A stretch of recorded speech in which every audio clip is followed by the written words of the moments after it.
Movie शुरू होती है तो हम चार दोस्तों को देखते हैं जो एक रेस्टोरेंट में बैठे हुए होते हैं। उनके ग्रुप में 3 लड़के और एक लड़की थी और उनमें से एक लड़के का नाम माइक था, जो आपस में बातें कर ही रहे होते हैं कि हैलोवीन आ रही है और हमको किसी ना किसी को टॉर्चर करना चाहिए। तो माइक कहता है कि मैं हमेशा की तरह जेकब को बुली करूँगा, उसे टॉर्चर करूँगा। जेकब एक इनोसेंट सा लड़का था जो माइक हमेशा उसे तंग किया करता था, लेकिन उनकी फीमेल फ्रेंड उसे ऐसा करने से मना करती है। वो कहती है कि तुम्हें ऐसे ही किसी को तंग नहीं करना चाहिए, इसमें जेकब का क्या कसूर है कि तुम उसे बार बार सताते हो। तो माइक कहता है कि तुम्हारे सवाल में ही तुम्हारा जवाब है, हम उसे हर साल सताते हैं और अब ये हमारी आदत बन चुकी है और तुम क्या जानो उसे सताने में कितना मज़ा आता है। वो लड़की उस ग्रुप में मौजूद अपने बेस्ट फ्रेंड को ऐसा करने से मना करती है, लेकिन जब वो बात नहीं मानता तो वो वहाँ से उठकर चली जाती है। अब हम देखते हैं कि माइक और उसके सभी दोस्त खाना खा चुके होते हैं और अब वो जाते हैं मैनेजर के पास बिल पे करने के लिए। तो मैनेजर उसे पूछने लगता है कि हैलोवीन आ रही है, तुम लोगों का क्या प्लान है।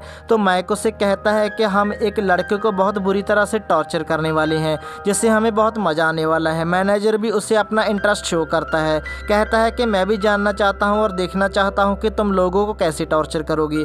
माइक कहता है कि नहीं, ये मेरी और मेरे फ्रेंड्स की प्लान है। तो मैनेजर उसे काफ़ी रिक्वेस्ट करता है और आखिरकार माइक मान जाता है। अब हम बात करेंगे जेकब की, जो एक मेंटली इल लड़का है और वो ना ज़्यादा सोच पाता है ना ही ज़्यादा बोल पाता है। उसे कैंडी खाना बहुत पसंद है और सबसे ज़्यादा उसे कॉर्न कैंडी पसंद है, जिसे वो एक बास्केट में लिए फिरता रहता है। अब वो एक फेस्टिवल की तरफ जाता है, बेसिकली वो एक यहाँ वर्कर के तौर पर काम करता है। अब फेस्टिवल का ऑनर उसे कहता है कि तुम अपनी पूरी लगन से काम करना और पूरे ध्यान से काम करना और याद रहे कोई ऐसा काम मत करना जिससे मेरी और तुम्हारी बेइज्जती हो। तो ऑनर उसे कहता है कि शो शुरू होने ही वाला है, तुम अपनी तैयारी कर लो।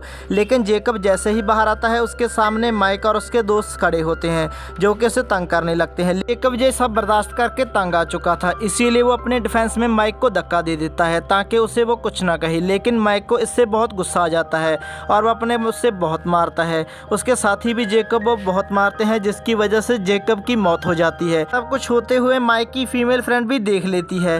वो दुखी होकर सोचती है कि ये कैसे लोग हो जो किसी की भी जान ले सकते हैं। फिर हम देखते हैं कि जब माइक और उसके दोस्त घर जाते हैं तो उन्हें इस बात का कोई भी पछतावा नहीं होता कि हमने किसी की जान ली है, बल्कि वो कहते हैं कि इसमें जेकब की गलती थी। हम हर साल उसे टॉर्चर करते थे और वो टॉर्चर सह लेता था, लेकिन इस साल उसने अपने आप को प्रोटेक्ट करने के चक्कर में मुझे धक्का दे दिया। क्या मुझे गुस्सा ना आता, यानी कि ये इतने जालिम लोग थे। लेकिन दूसरी तरफ हम देखते हैं कि माइक की वही फीमेल फ्रेंड जो कि बहुत बुरा फील कर रही होती है जेकब को लेकर। जब फेस्टिवल के शो का ऑनर उसे देखता है कि जेकब को किसी ने मार दिया है तो उसे बहुत गुस्सा आता है कि मेरे वर्कर को कोई कैसे मार सकता है, क्योंकि वो दिल का बहुत अच्छा इंसान होता है।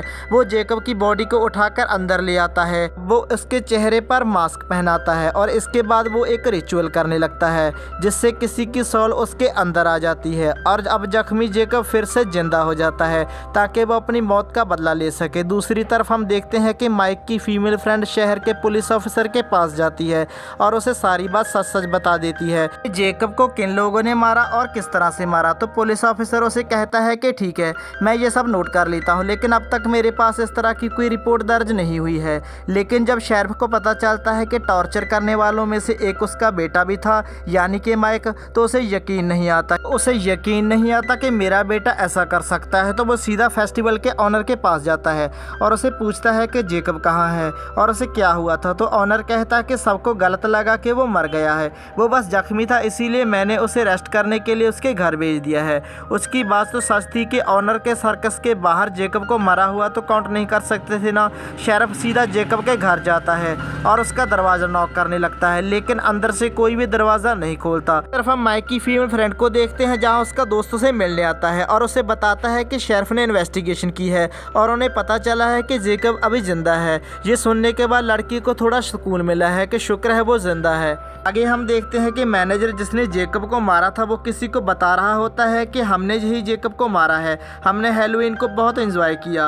और इसके बाद वो वॉशरूम में जाता है जहां वही पंपकिन बास्केट पड़ी होती है और उसमें कॉर्न कैंडी होती है। वो इसे खाने लगता है और तभी यहाँ पर जेकब आ जाता है। जेकब उसका पेट चीरकर उसे बुरी तरह से मारता है और उसकी मौत हो जाती है, यानी अपने एक कातिल का उसने बदला ले लिया होता है। जब शेरिफ वहाँ इन्वेस्टिगेशन करने के लिए पहुँचता है तो वो देखता है कि हर तरफ कैंडी कॉर्न बिखरी हुई थी, लेकिन जब शेरिफ इन्वेस्टिगेशन करता है तो उसे पता चलता है कि जेकब को टॉर्चर करने वालों में से एक मैनेजर भी था। तो उसे पता नहीं क्यों शक हो जाता है कि ये सब जेकब ने किया है, जेकब ने ही इसे मारा है। वहाँ पर माइक को भी वो फीमेल फ्रेंड अभी आई होती है जो कि अपने बेस्ट फ्रेंड के साथ थी। तो शेरिफ उनको भी सब सच सच बताता है कि ये सारी बातों में अपने दोस्त माइक और उसके साथियों को बताता है। माइक कहता है कि ये पॉसिबल नहीं है कि जेकब किसी का मर्डर कर सके, उसमें इतनी हिम्मत कहाँ से आई? अगर उसमें इतनी हिम्मत होती तो वो खुद को ना बचा लेता।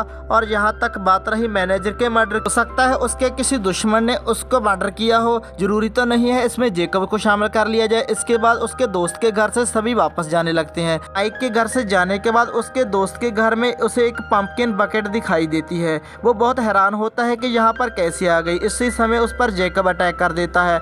वो उसे दीवार के साथ लगा के अपने हाथ से उसकी स्पाइनल कॉर्ड को यानी रीढ़ की हड्डी को शरीर से अलग कर देता है, जिसमें उसकी फौरन डेथ हो जाती है। दूसरी तरफ हम देखते हैं कि शेरिफ को पूरे का पूरा शक यकीन हो जाता है कि ये मर्डर जेकब ही कर रहा है। इसके बाद वो दोबारा उस फेस्टिवल के ऑनर के पास जाता है। तो वो उसे आगे से कहता है कि मैं तुम्हें पहले ही बता चुका हूँ कि वो जख्मी था और मैंने उसे रेस्ट करने के लिए घर भेजा है। अभी वो बात कर ही रहे होते हैं कि एक और पुलिस वाला वहाँ आकर शेरिफ को बताता है कि माइक के एक और दोस्त का मर्डर हो गया है। तो शेरिफ वहाँ जाके देखता है कि वहाँ भी उसे कॉर्न कैंडी मिलती है। अब शेरिफ का शक यकीन में बदल जाता है कि जेकब ही उसके घर जाता है, लेकिन उसके वहाँ पर जेकब नहीं मिलता।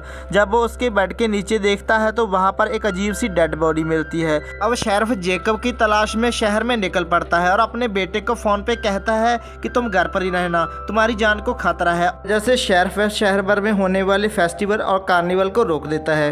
वो कहता है कि सब लोग अपने अपने घर में रहें। इस बात से शहर निवासी गुस्सा हो जाते हैं। उस फेस्टिवल के ऑनर का जो स्टाफ था वो उससे गुस्से होते हैं। वो कहते हैं कि कुछ ना कुछ बात तो है जो तुम हमसे छुपा रहे हो और ये शायद आपकी ही वजह से हो रहा है। अब हम किस तरह से कमाएंगे?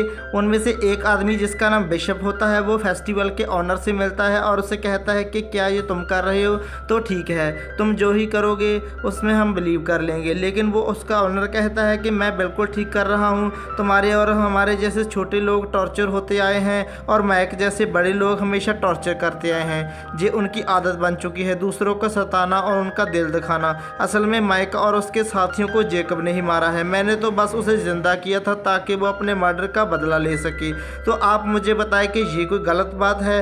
और ये बात सबके स्टाफ मेंबर में समझ आ जाती है और वो उससे एग्री हो जाते हैं और सब उसका साथ देने के लिए तैयार हो जाते हैं, क्योंकि वो सच कह रहा था। टॉर्चर करने वालों के साथ हमें कोई ना कोई स्टेप तो लेना ही होगा। आगे हम देखते हैं कि माइक की फीमेल फ्रेंड और उसका एक दोस्त एक जगह पर इकट्ठे होते हैं। वो लड़की कुछ टाइम के लिए अंदर जाती है और जब बाहर आती है तो देखती है कि उसके दोस्त की डेड बॉडी पड़ी हुई है। उसे बिल्कुल भी समझ में नहीं आता कि ये क्या हो गया। इसी दौरान जेकब वहाँ आता है और उसकी जुबान बाहर खींच के निकाल देता है, जिसकी वजह से वो भी मर जाती है। उसी वक्त शेरिफ भी उसी जगह पर पहुँच जाता है जहाँ पर वो लड़की और उसका दोस्त मौजूद थी, यही चेक करने के लिए कि वो दोनों ठीक है या नहीं। लेकिन जब वो अंदर जाता है वो देखता है कि दोनों की डेड बॉडी पड़ी हुई है। वहाँ पर ये देखकर शेरिफ की सारी बात समझ में आ जाती है कि फिर वो अपने बेटे को माइक फ़ोन करके बताता है कि देखो तुम्हारे दोस्त तो मारे जा चुके हैं, तुम मेरी बात मानो और अपने घर के अंदर ही रहना, बाहर मत निकलना, क्योंकि जेकब अब तुम्हें मारने वाला है। ये सुन के माइक को गुस्सा आ जाता है और वो अपने घर से निकलता है और अपने फेस्टिवल वाली जगह पर पहुंचता है ताकि उसके ऑनर को पूछ सके कि मसला क्या है। लेकिन तभी उसके ऑनर का एक मालिक उसे मारकर बेहोश कर देता है।